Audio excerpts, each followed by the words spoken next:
Assalamualaikum warahmatullahi wabarakatuh. Perkenalkan, nama saya Bilhi Samir Agung dengan NIM 2411201031. Di sini saya akan mempresentasikan materi tentang apoptosis dan regulasi ekspresi gen pada protein sitokrom C. Sebelumnya, apa sih apoptosis itu? Apoptosis adalah kematian sel yang terprogram secara genetik dan berlangsung secara teratur. Sel yang mengalami apoptosis menunjukkan ciri khas morfologis seperti penyusutan, fragmentasi DNA, dan pembentukan badan-badan apoptotik yang kemudian difagositosis oleh sel lain. Berbeda dengan nekrosis yang bersifat pasif dan menyebabkan kerusakan jaringan, apoptosis merupakan proses aktif yang melibatkan sinyal biokimia kompleks. Proses ini sangat penting dalam perkembangan embrio, pengaturan sistem imun, dan penghapusan sel yang rusak atau berpotensi membahayakan seperti sel kanker. Selanjutnya, mekanisme apoptosis. Mekanisme apoptosis ada dua. Yang pertama, jalur ekstrinsik yang dimulai dari sinyal luar sel melalui reseptor kematian di membran plasma. Yang kedua, jalur intrinsik yang dipicu oleh sinyal dari dalam sel terutama yang melibatkan mitokondria. Pada jalur ekstrinsik, ini dimulai ketika ligan seperti TNF-A atau Fas-L berikatan dengan reseptor kematian di permukaan sel. Reseptor tersebut kemudian merekrut protein adaptor FADD yang berikatan dengan procaspase 8 untuk membentuk kompleks DISC. Aktivasi procaspase 8 menghasilkan caspase 8 aktif yang langsung memotong dan mengaktifkan caspase 3 sebagai eksekutor utama apoptosis.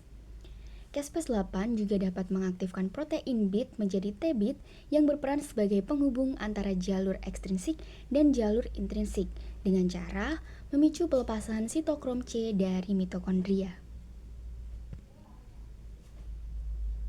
Selanjutnya pada jalur intrinsik. Nah, di jalur intrinsik ini, jalur apoptosis akan dipicu oleh sinyal dari dalam sel. Faktor-faktor seperti kerusakan DNA, stres oksidatif, dan gangguan metabolik menyebabkan aktivasi protein-protein proapoptotik dari BCL2 family seperti BAX dan BAK. Aktivasi BAX dan BAK mengubah permeabilitas membran luar mitokondria, menyebabkan pelepasan protein-protein penting seperti sitokrom C, AIV, dan endonukleas G ke dalam sitoplasma. Sitokrom C kemudian berikatan dengan protein APOF1 dan DATP untuk membentuk kompleks apoptosom. Kompleks ini berfungsi mengaktifkan procaspase 9 menjadi caspase 9 aktif yang selanjutnya mengaktifkan caspase eksekutor. Kemudian, peran sitokrom C dalam apoptosis. Sitokrom C pada awalnya dikenal sebagai protein yang berperan dalam rantai transport elektron di mitokondria, di mana dia berfungsi mentransfer elektron antara kompleks 3 dan kompleks 4. Namun, dalam konteks apoptosis, sitokrom C memiliki peran ganda yang sangat penting. Ketika membran mitokondria mengalami permeabilisasi akibat aktivasi BAX dan BA, sitokrom C dilepaskan ke sitoplasma. Di sitoplasma, dia akan berikatan dengan APOF1 dan ATP atau DATP membentuk struktur besar yang disebut apoptosom. Apoptosom berfungsi merekrut dan mengaktifkan procaspase 9, kemudian mengaktifkan caspase 3 dan caspase 7 yang menjalankan proses eksekusi sel seperti fragmentasi DNA dan degradasi protein sitoskeletal. Proses pelepasan sitokrom C menjadi titik tidak dapat kembali atau point of no return dalam jalur kematian sel terprogram. Selanjutnya, regulasi ekspresi gen sitokrom C. Ekspresi gen sitokrom C dikendalikan oleh sinyal stres seluler dan faktor transkripsi P53 dalam kondisi kerusakan DNA. P53 diaktifkan dan meningkatkan ekspresi gen-gen proapoptotik seperti BAX serta menekan BCL2. Hal ini mengubah keseimbangan membran mitokondria sehingga sitokrom C dilepaskan ke sitoplasma.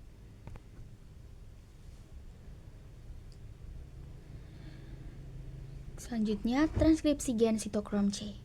Transkripsi gen sitokrom C berlangsung di inti sel dengan bantuan RNA polimerase 2. Di sini ada beberapa tahapan.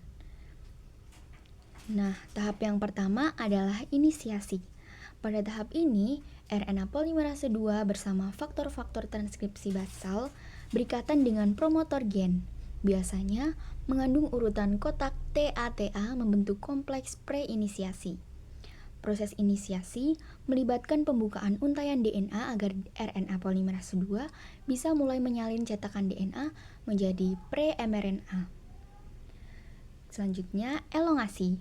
Setelah RNA polimerase 2 berhasil terlepas dari promotor, enzim menjalankan sintetis RNA dengan membaca cetakan DNA dan menambahkan nukleotida satu persatu pada ujung 3 aksen RNA yang baru tumbuh. Pada tahap ini, enzim dapat mensintetis sepanjang gen sitokrom C hingga mendekati bagian akhir. Kemudian, pemrosesan. Setelah elongasi, pre-mRNA hasil transkripsi mengalami proses pasca transkripsi seperti penambahan tutup 5 aksen, pemotongan intron dan penyambungan ekson atau splicing, serta penambahan ekor poli A di ujung 3 aksen. Semua proses ini bertujuan menghasilkan mRNA matang yang siap diekspor ke sitoplasma. Setelah transkripsi, translasi, dan pembentukan protein, mRNA matang dieksplor keluar inti sel menuju sitoplasma.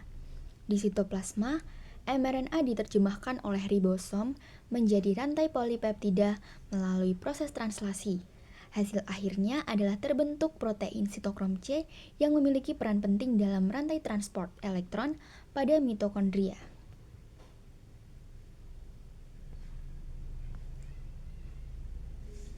Kesimpulan yang didapat adalah apoptosis merupakan mekanisme penting dalam menjaga homeostatis seluler melalui jalur ekstrinsik dan intrinsik.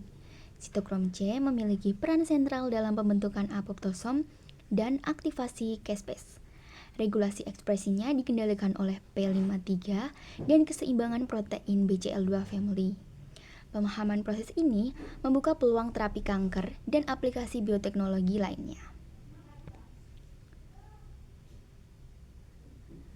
Berikut ini adalah referensi dari materi saya.